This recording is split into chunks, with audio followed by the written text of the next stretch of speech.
Bonjour à tous. Dans le PowerPoint d'aujourd'hui, nous allons vous présenter le coronavirus et plus précisément le Covid-19, préparé par Céline Kfouri, Francesco Halabi, Omar El Haj, Myriam Gabriel et Serena Daguer, des classes bac scientifiques A et B, à l'école secondaire publique de Dhourouchouer et sous la direction des enseignantes de biologie Yara El Khawand et Rouba Hamouch.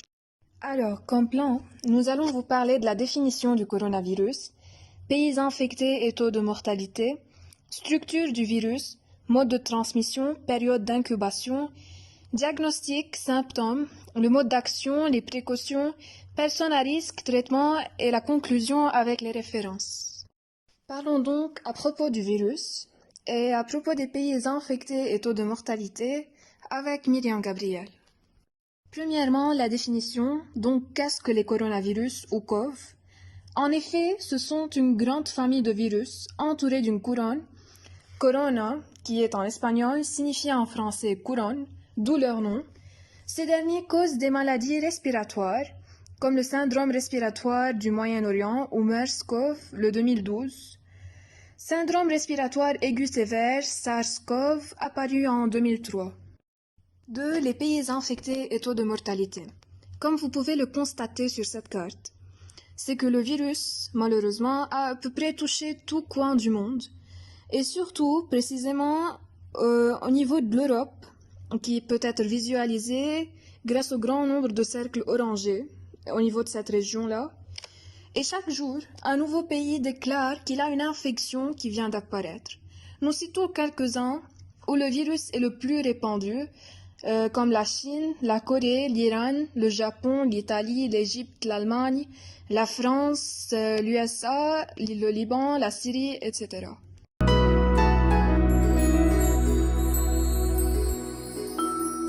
Alors, le coronavirus qui se propage de nos jours est appelé Covid-19. Décomposons ce mot. Co signifie corona, vi signifie virus, et D signifie disease, ça veut dire maladie en anglais. Et finalement, le chiffre 19 indique l'année de son apparition en 2019. Voici un tableau montrant quelques caractéristiques du coronavirus. Premièrement, sa nature. C'est un virus micro-organisme, ça veut dire organisme microscopique. Son origine est inconnue jusqu'à présent, mais il y a une hypothèse pas encore validée, peut-être la chauve-souris. La famille du Covid-19 est le coronavirus, et son cible est l'homme et les espèces animales. Et maintenant, la pandémie de Covid-19.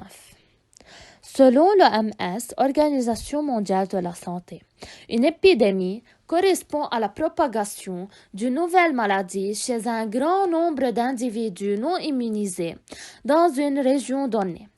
Mais une pandémie est la propagation mondiale à grande échelle de cette même maladie dans plus que 2 continents. Alors, durant le mois de mars, l'Organisation mondiale de la santé a qualifié le Covid-19 de pandémie et non plus d'épidémie. Voici quelques graphes et statistiques montrant l'augmentation rapide des taux du coronavirus, ainsi que les atteints et les morts à cause de ce virus. Prenons ce graphe, il représente l'évolution du taux des cas des personnes atteintes par le coronavirus en fonction du temps et il montre que le taux est tellement élevé. Ici, les atteintes du coronavirus, les morts et les personnes qui sont guéries de ce virus. Ce graphe est pareil à celui-là, mais il présente l'augmentation des cas des personnes mortes à cause du coronavirus en fonction du temps. Et voici une vidéo comparant le coronavirus avec d'autres virus.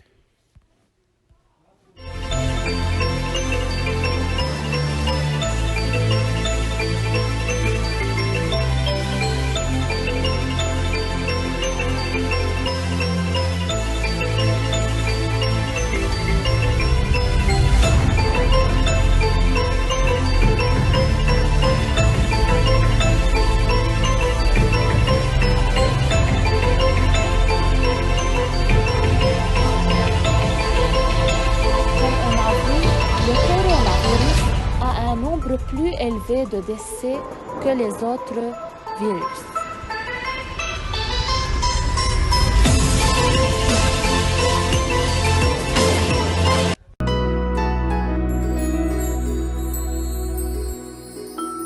Salut, parlons un peu de la structure du virus. Mais avant tout, une petite notion importante. Comme tout corps viral, le coronavirus est un agent microscopique infectieux. Donc microscopique, on parle entre 10 exposant -5 et 10 exposant -4 mm, qui ne peut évoluer de façon autonome. Il a besoin d'une cellule hôte, que ce soit une cellule humaine ou animale. C'est-à-dire que le coronavirus, comme tout virus, n'admet pas sa propre machinerie, c'est-à-dire l'appareil de Golgi, les ribosomes, le réticulum endoplasmique, etc. C'est pour cela qu'il a besoin de pénétrer dans une cellule afin de se multiplier. Concernant la forme du virus, nous savons tous que toute particule de l'univers possède sa propre forme. Par exemple, ces virus-là dans cette image. Quant au coronavirus, c'est une particule en forme de sphère, entourée par ce qu'on appelle les glycoprotéines, ayant la forme d'une couronne, et c'est d'ici que le corona est nommé de cette manière. Notons que le coronavirus c'est un rétrovirus, c'est-à-dire que son matériel génétique est sous forme d'ARN messager, non pas d'ADN. Donc il n'a pas besoin d'être transcrit. Comme vous voyez là, dans ce schéma, l'ARN messager est enveloppé par la membrane cellulaire et cette dernière est parsemée de glycoprotéines en forme de couronne ou plutôt en forme de pointe, donc spike glycoprotein. Mais quel est le rôle de ces glycoprotéines? Les glycoprotéines se lient au récepteur spécifique de la cellule hôte nommée ACE2. Donc, ce phénomène, le phénomène de fixation des glycoprotéines sur les récepteurs spécifiques que possède la cellule, ou bien animale ou bien humaine, peut être assimilé plutôt au système clé, serrure et porte, dans lequel le virus utilise ces protéines d'enveloppe et en les fixant sur les récepteurs spécifiques, il pénètre dans la cellule. Passons au mode de transmission du virus. Notons que le COVID-19 c'est un virus de nature zoonotique, ce qui signifie qu'il peut être transmis entre les animaux et les êtres humains. Donc les animaux comme par exemple la civette palmiste masquée pour le SARS-CoV, le dromadaire pour le MERS-CoV, et il y a une hypothèse qui dit que pour le coronavirus 19, le réservoir peut également être la chauve-souris, mais cette hypothèse n'est pas validée jusqu'à présent. Passons maintenant au mode de transmission entre les êtres humains. Ici, considérons dans cet enchaînement Céline, Selena et moi. Premièrement, je touche la poubelle, le virus se déplace donc de la poubelle à ma main. Deuxièmement, je touche mon œil sans bien sûr laver mes mains, donc dans tout l'enchaînement, il n'y a pas de lavage de mains. Je suis désormais atteint du virus. J'éternue entre troisièmement et quatrièmement et je salue Céline. Le virus est désormais sur sa main, qu'elle utilise pour gratter sa tête. Le virus a tendance donc à pénétrer dans son corps. Puisque Céline donne à Serena sa tablette, donc le virus est partout maintenant et désormais tous les trois sommes atteints du coronavirus. Donc c'est par contact que le virus se transmet entre les êtres humains. La période d'incubation, c'est la période lors de laquelle on ne sentit pas la présence du virus, même si il est déjà pénétré dans notre corps.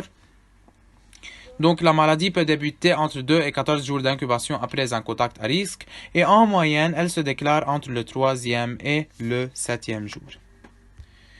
Concernant la diagnostic, une simple visite à la clinique ne va pas nous permettre de savoir si nous sommes atteints du virus ou pas. Il faut avoir recours à 2 tests importants. De 1, le test basé sur les anticorps connu par ELISA.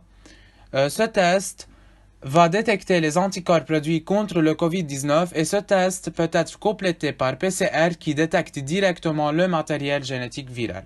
Deuxièmement, La RT-PCR, c'est une technique qui permet de faire une PCR, donc c'est une réaction en chaîne par polymérase quantitative à partir d'un échantillon d'ARN.